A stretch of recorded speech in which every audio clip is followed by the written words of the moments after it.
Om Namo Bhagavate Vasudevaya. Om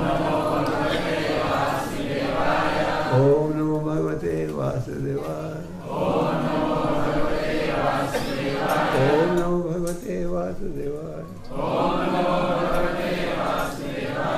Om Ajnana-timirandasya Jnananjana Shalakya Chakshurmilitanena Tasmai Shri Gurave Namaha.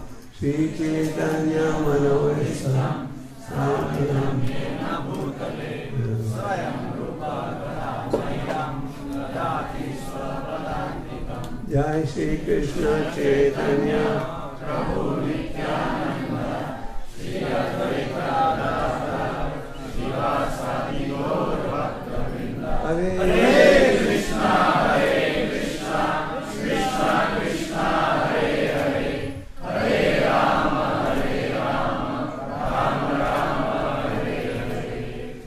I'd like to welcome everyone to the program this evening. We're starting a little late. Before I start, I just want to introduce some devotees who are traveling with me on this trip. One is Janardhan Maharaj, who is the Vice President of the Vrindavan Temple. He also travels, but he's based in Vrindavan. Then we have Vishnu Namdas. He's a chartered accountant and the Vice President of the Ahmedabad Temple.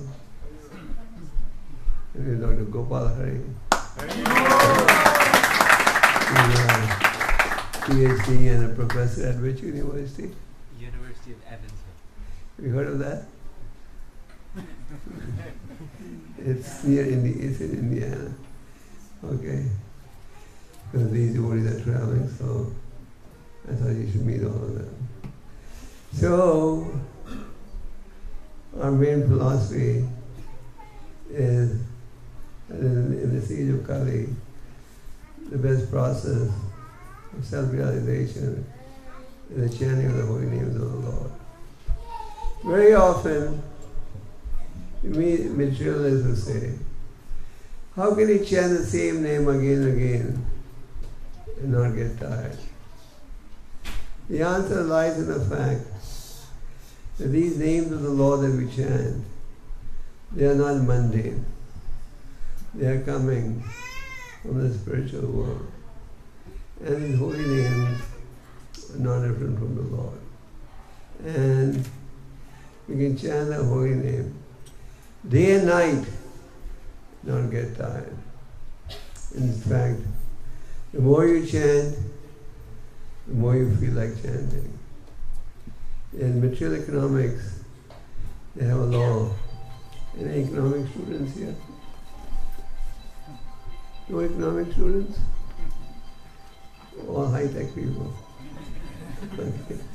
They have a law called the law of diminishing return. The more you have a thing, the less you want. But on the spiritual path, this law doesn't work. We have on the spiritual path it is the law of increasing return. The more you chant, the more you feel like chanting. So this chanting of the holy name that descends from the spiritual world is the solution to the various difficulties that we're all facing. We may have nice highways in America. And there's no question America is materially the most developed country on the planet. It's a country that everybody lines up for visa, am I right? Everybody, you go to any corner of the globe, the ultimate destination is to reach America. That becomes the goal of life. Now many of you have achieved the goal of life. I'm sure all of you were not born here.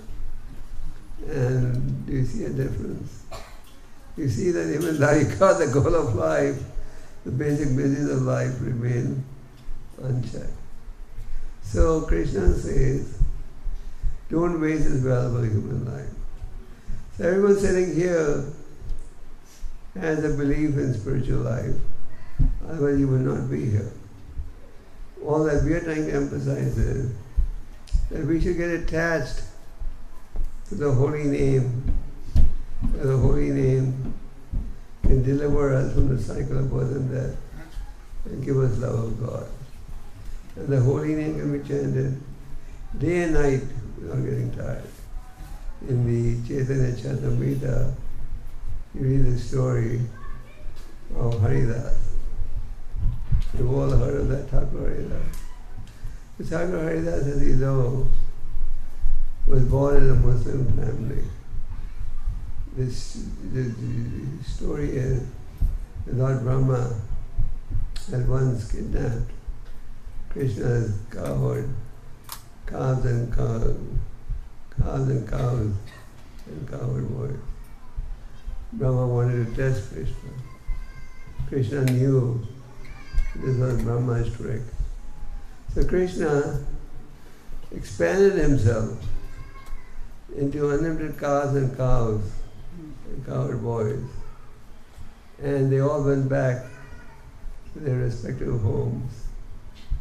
And the mother's attachment was very intense. And Brahma realized, I have blundered in testing Krishna. Krishna is none else than the Supreme Lord. So he had a great desire that he may take birth in a very humble position, which he did later as Thakur Haridas, the Mohammedan family. Thou born in a Mohammedan family, Haridas was very attached to the holy name. He used to chant the holy name from morning to night. And he wouldn't even talk to anyone or eat anything or drink anything till he completed his specified rounds, which were how many? 300,000 times a day.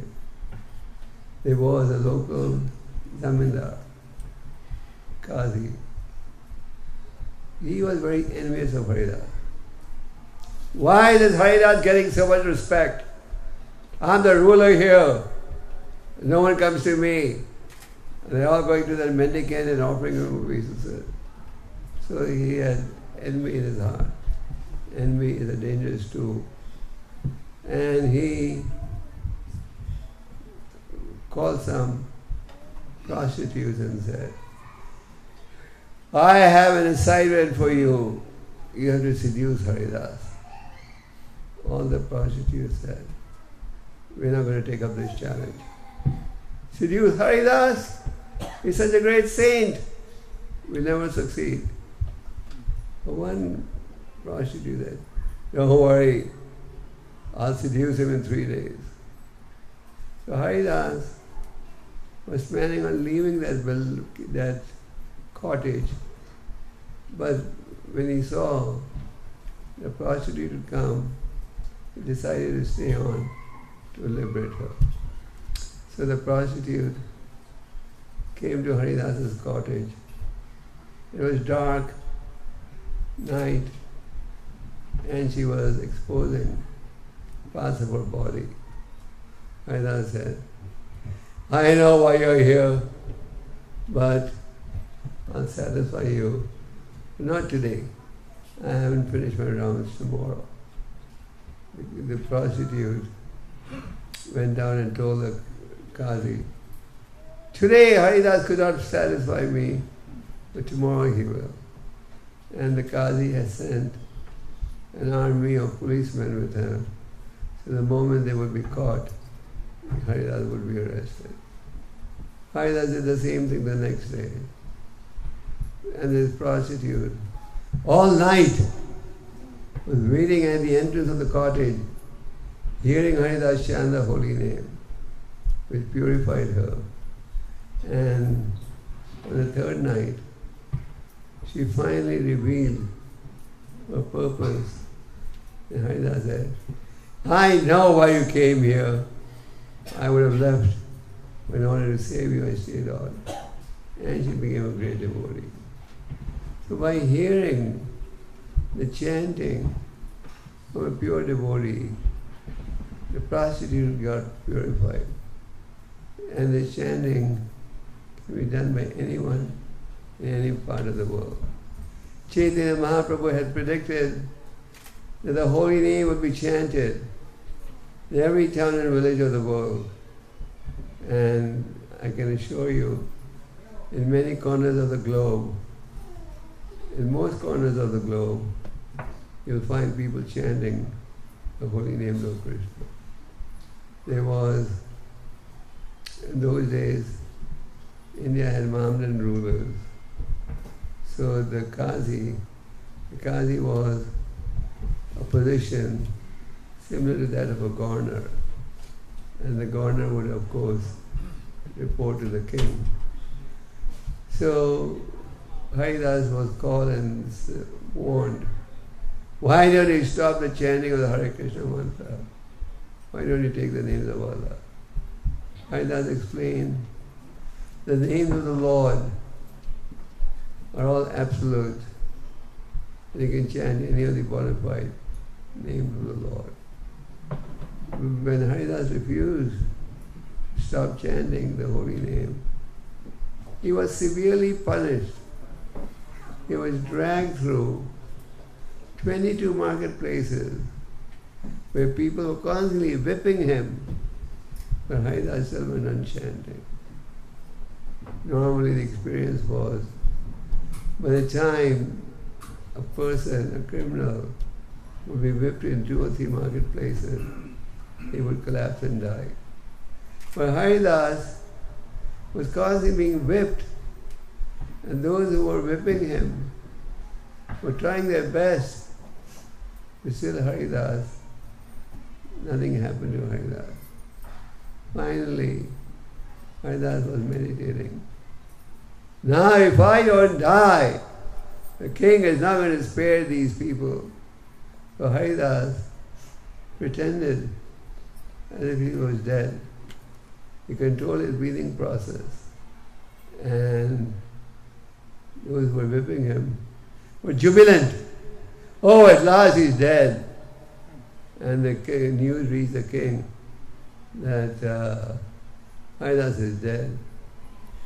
So the king said, give him a Muslim burial. The Qazi said, no! This man was so sinful to our religion. Throw him in the Ganga. That's what he deserves. And they threw him. And Haridas swam across. And he again started chanting the holy name. When the king heard that this Haridas, who was previously declared dead, is still alive and chanting, he proceeded over there. And the king could see this man is not ordinary. He is empowered. And he begged forgiveness for his offenses. So on one occasion, Maya Devi incarnated as a very beautiful woman, and Maya Devi was trying to use Haridas. But Haridas went on chanting the holy name. And because he was chanting the holy name, Maya Devi was defeated. So we are all living in Maya's kingdom, am I right? You may say, I thought it was Krishna's kingdom. Whose kingdom is this, Maya's or Krishna's? Whose is it? It's Krishna's kingdom, but temporarily occupied by Maya's forces. But it doesn't deny the fact that it's Krishna's kingdom. So Maya is trying his best to seduce all of us in various ways. Attachment to money, attachment to comforts, attachment to facilities, attachment to positions, to everything except Krishna. They will go for everything except surrender to God. All other topics are welcome. Only topic that's not welcome is a spiritual topic. So in this environment, many of us become victims of Maya. That's why when we have our spiritual program, we may get 50 or 100 people. But if we have a material program, you may get thousands, am I right? Because by and large, people are not too interested in realizing what is the goal of life. So all of you sitting here have that understanding that there is something higher to human life than just eating, sleeping, defending, bathing. So having taken interest in Krishna consciousness, we should make a determined effort to understand the philosophy, a determined effort to make spiritual advancement. This chanting of the holy name, which is descending from the spiritual world, can be done by everyone. As Lord Chaitanya said, there are no hard and fast rules for chanting the holy names of the Lord. This can be done by anyone. What does the chanting do? People sometimes want to know, what does it do? One, it cleanses your heart. That means the misgivings that we have in our heart, that I can be satisfied by, lust, anger, greed, envy, this is an illusion. What does illusion mean? Who knows? What's the meaning of illusion? Accepting false to be real. So what is false, we accept as real. What's real, we term it as false. The spirit soul is eternal in nature and it resides in everyone's heart. That's a reality. It's a reality that the soul never dies. The soul takes birth and transmigrates from one body to another. Now, how many people accept that? Do all of you accept that soul is eternal? Yes. Yep. Anyone who doesn't accept? But if you go outside the room and do a survey in downtown Baltimore, you'll probably find that 90% will say, who told you there's a soul? What's the proof? And who says the soul doesn't die? At death everything finishes. Why do they say at death everything finishes?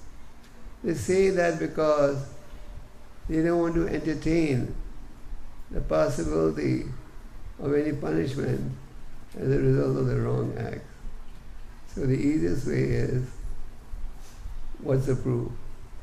But our proof is the words of the scriptures. And the Bible says, what shall I do if thou gainest the whole world but suffer the loss of your eternal soul?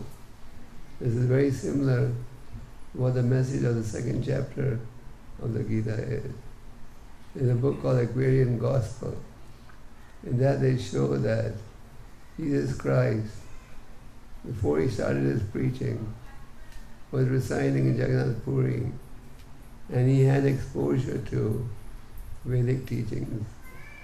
And if you look at many important aspects of the Bible teachings, you'll find it's very similar to Vedas. We just said one of them, that's what shall I do if you gain the whole world and suffer the loss of your soul? And the Bible says, a man is made in God's image. So that's another aspect borrowed from the Vedas. That ultimately, God is a person, and we are also persons. Someone may say, what's the difference? God is a person, I am a person. The difference is, Nitya Nityanam Chetana Chetananam. One single living entity is maintaining all other entities. So, the Vedic teachings are meant for entire humanity.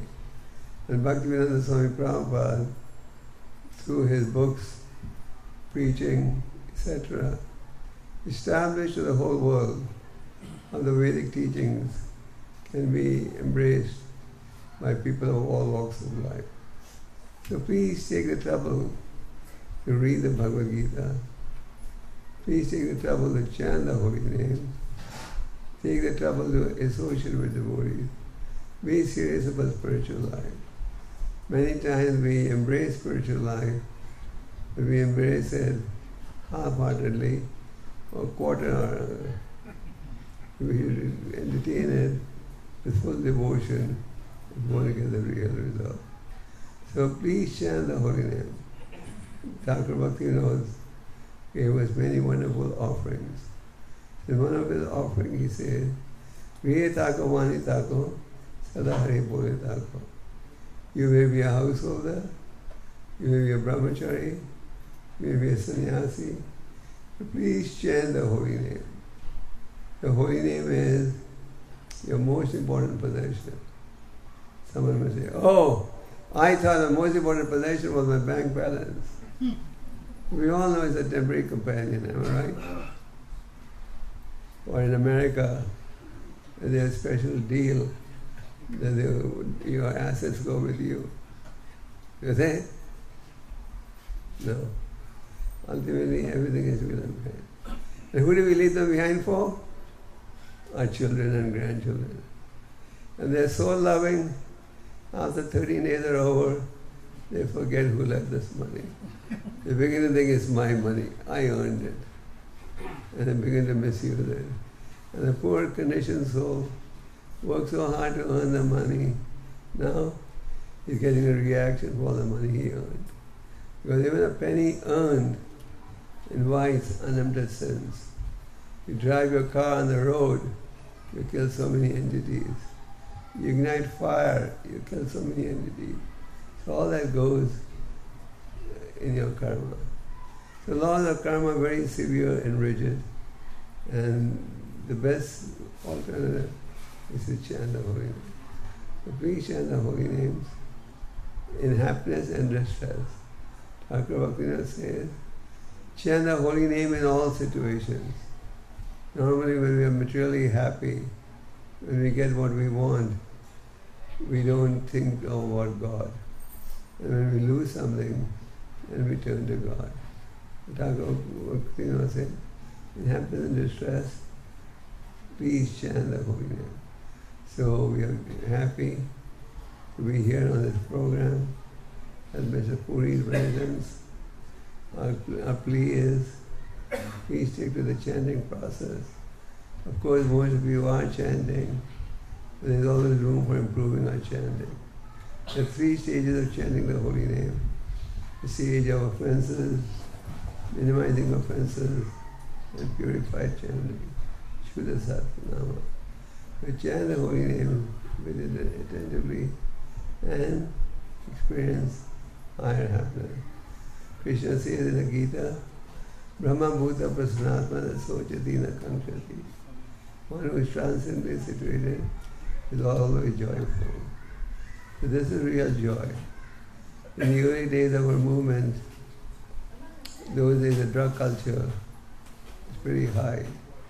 Of course now the drug culture has become legalized. You can buy marijuana in most stores if you have a doctor's prescription. In Canada, you have stores selling marijuana. If you have a doctor's prescription, then it's all legal. So what I'm saying is, so people take these drugs and all, why? They want to feel high.